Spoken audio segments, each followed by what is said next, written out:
So let's hit straight to the point. So I purchased this in the month of August 2022, and this was one of the vehicles from the initial lots which was rolled out from the TVS factory.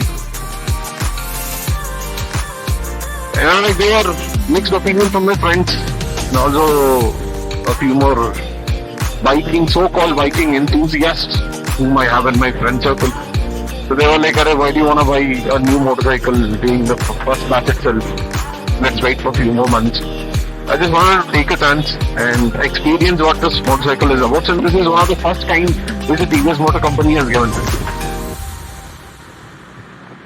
There is no modern retro motorcycle concepts in India, and this was one. So I thought, like, why would I not give a try?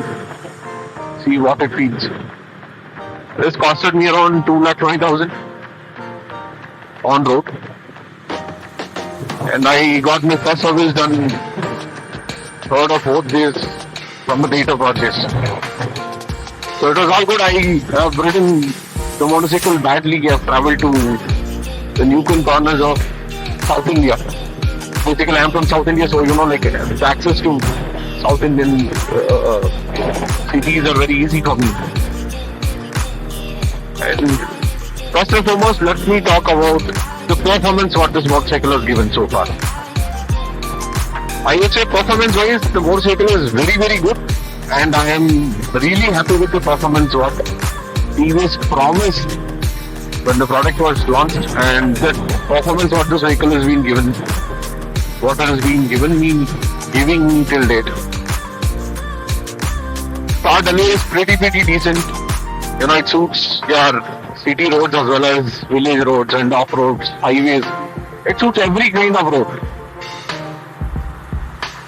And with respect to performance, I would say I'm very happy.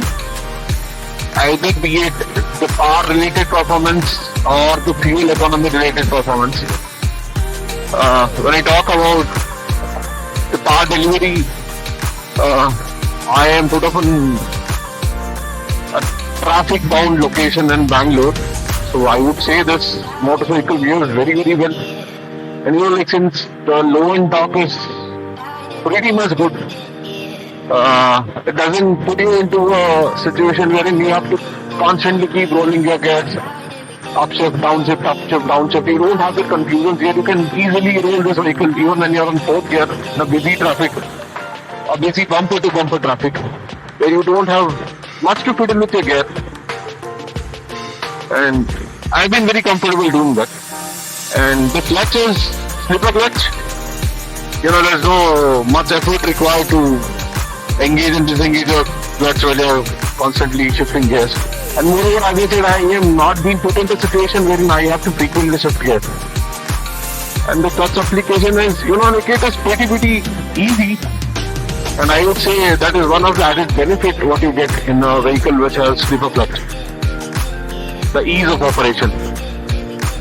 Since the low-end torque is good, as I said, you don't have to shift gears. 4th, 5th gear, you can even roll it on 5th gear also. The transmission is really good. And coming to the fuel economy part, I'm not someone who's much keen on or much interested about what the fuel economy my bike gives. And roughly I would say the fuel economy is somewhere between 40 to 45, 48. That is the max I would have thought so far.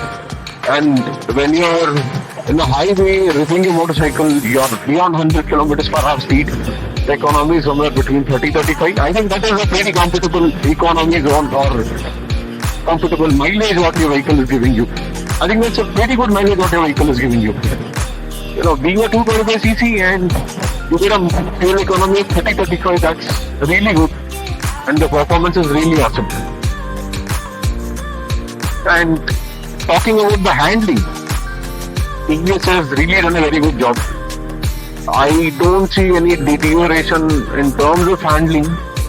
Since the day I purchased, the bike has remained same till date. 20,000 odd kilometers. The handling is really good.